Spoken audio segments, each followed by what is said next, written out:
Hello guys and welcome back to my channel. I am literally just on my way to London at the moment and I've just finished cooking all of my meals for the weekend. Just on my way to go see my friend Lucy for her birthday.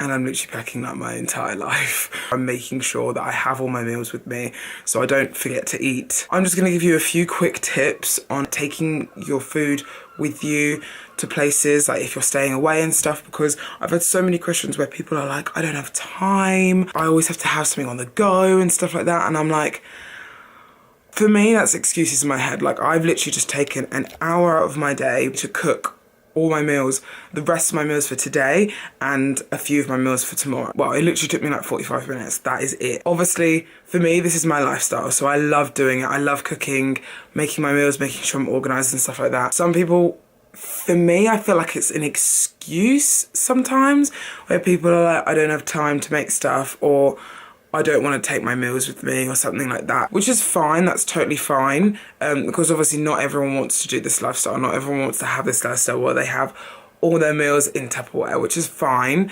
But if you're on prep or something, that's kind of a must. You need to make sure that you're eating your meals, and you need to make sure that you have your meals with you at all times. If you need some food, you can't, unless you're macro tracking, you can't really just grab something on the way. I'm going to give you 3 tips that I use to kind of make sure that I'm organised throughout the day, and make sure I eat my meals. So number 1 is get a meal prep bag, or not even a meal prep bag, that you have some sort of cool bag to kind of put all your meals in. I've literally just got, you just saw in the video before, I have a prep bag and that fits 4 meals in my bag, 2 drinks either side, and it's literally perfect. Like, it's so good. You can put like little ice packs in there and everything to keep your food cold, because a lot of people get funny about carrying around food. Like, it's my lifestyle, so I just do it. Depending on where you're going, if you're traveling for a long period of time and you don't want your meals to just be sitting there, that's fine. But if you're literally going to work or like going somewhere that doesn't take that long, you can literally just put them in the fridge when you're there, so it's not going to contaminate your food just having it in your bag for like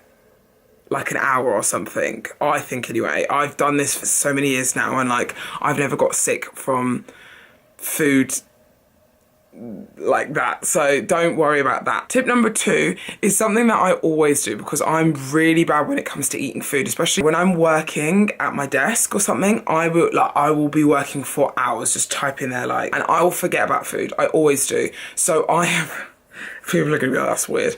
I've set alarms on my phone 6 separate times, because I have 6 separate meals, to make sure even if my alarm goes off and I don't eat it then, I know in my mind, I'm like, right, I need to eat at some point, so in the next 5 minutes I'm gonna go up and have a meal. That's what I always do, because for me, I find it hard to get out of my workspace when I'm like in the zone, and sometimes I'll just be like, okay, food can wait, it's fine, and then 3 hours passes and I still haven't eaten. This off season, a lot of people have been like, how have you kept on track with eating all your food? Always set alarms. I know people will be like, I'm not going to go that far. For me, that just works for me. So I set alarms on my phone 6 separate times just to make sure that I have eaten, and I remind myself to eat when I'm working, especially because that's something that really I find really difficult to do sometimes. And my 3rd tip on how to kind of like make sure you're having your meals, bulk cooking, like literally bulk cooking. I've literally just made 2 chicken breasts, which will last me obviously the 2 days, 3 chicken breasts, and that will last me the 2 days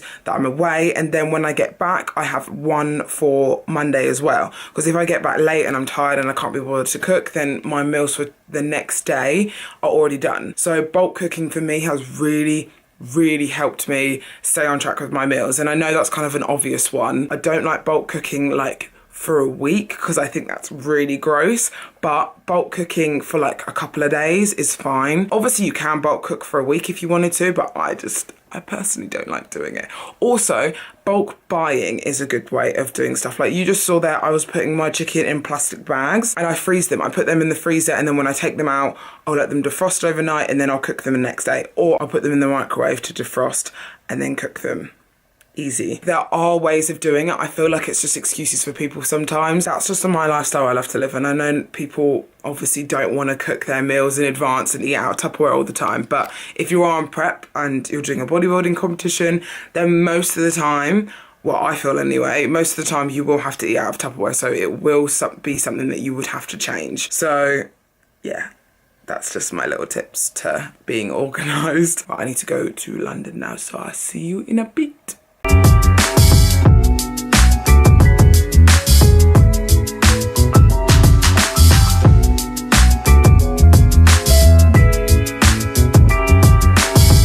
So it's like, I don't know what the day is today. I think it's the 15th today. And I'm just about to go and train. I look like crap. My eyes are really bad. And it's like 10 to 8 in the morning. I'm just about to go and train legs with my friend Kerry. I will film it all for you. But my legs are absolutely in pain. We trained them on Friday, and the way we train legs... There's a lot of shouting, there's a lot of screaming, there's a lot of sets till failure. And if you follow me on Instagram, you'll know that I've been hitting legs hard. I've been hitting legs like 3 times a week, but like very, very hard. And a lot of the sets till failure, a lot of heavy reps. Kind of that's what my training's been like at the moment. It's like a new way of training that I've absolutely loved. Like, I thought I'd hate training till failure and stuff like that, because pushing yourself that far till failure, till you physically can't do anymore, is hard. And I didn't think I'd enjoy that really a lot, but I love it. I absolutely love it. I'm excited to train legs, but my legs are in so much pain. So I'll try and get as much as I can film for you guys. I've literally just looked at the battery life and I've got like 2 bars, so I don't know how far I'm going to get with that.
Yes, babe.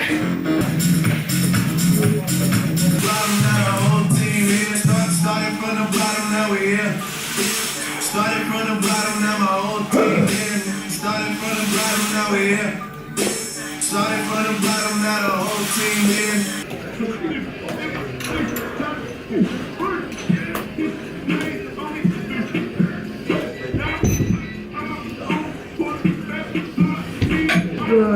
Let's keep going.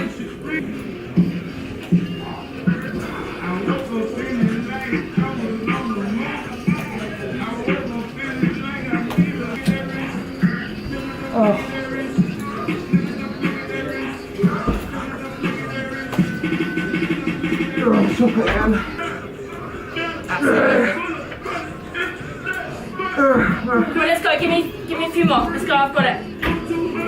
That's it. Oh, God. Done, we're done, we're done.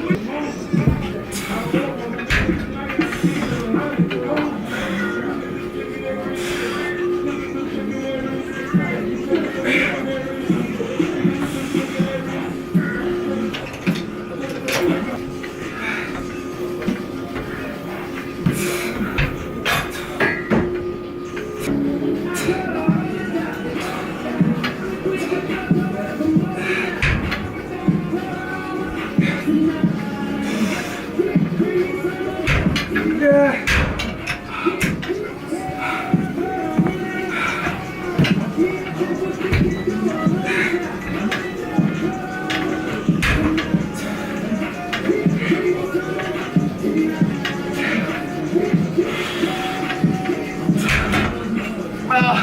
Done. Standing here watching your face.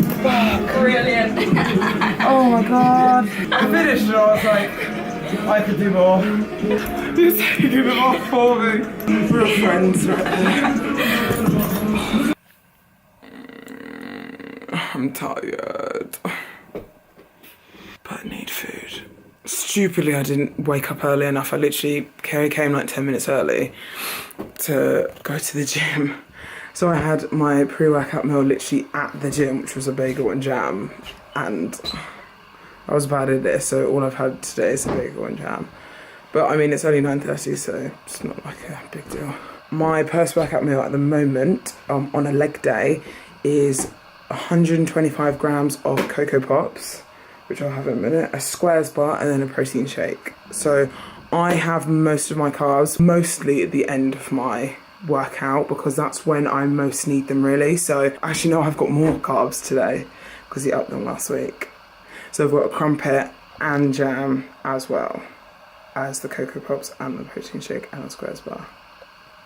Let's get eating. Yeah, he likes to put most of my carbs at the end of my meal because that is when your body most needs them. So it's best to cram as many carbs as you can at the end of your workout because that's when your body's fatigued and that's when they need them. I had a question the other day and said, when do you how much do you spread out your protein and how much protein do you have at the end of your workout? And I probably have the same amount of protein at the end of my workout than I do in every other meal. Like I just have probably the same amount of protein in every single meal, but I prioritize where my carbs go. So pre, which is when I need them for energy, and then post, which is when I need them for when I'm fatigued. So that's when I have most of my carbs, because someone actually asked that the other day. And I have a few carbs spread out in my evening meals, because that's when I kind of crave carbs as well. And then I use my fats throughout the day for my energy really. But that's pretty much it. So I've got so much to do as well. Look at the weather outside. It's just so rubbish. So when it's like this, I'm just like, I don't want to do anything. So, but I best get to work. So I'll see y'all in a bit. Loads of people that watch me are probably going to be like, what the fuck, Phoebe? But look, so this is my 125 grams of cereal that I'm supposed to eat. And I'm literally just sat here doing this. This is going to be gross. Just like that, on my phone. Because I can't be bothered to go downstairs and get a spoon. Oh, what has my life come to?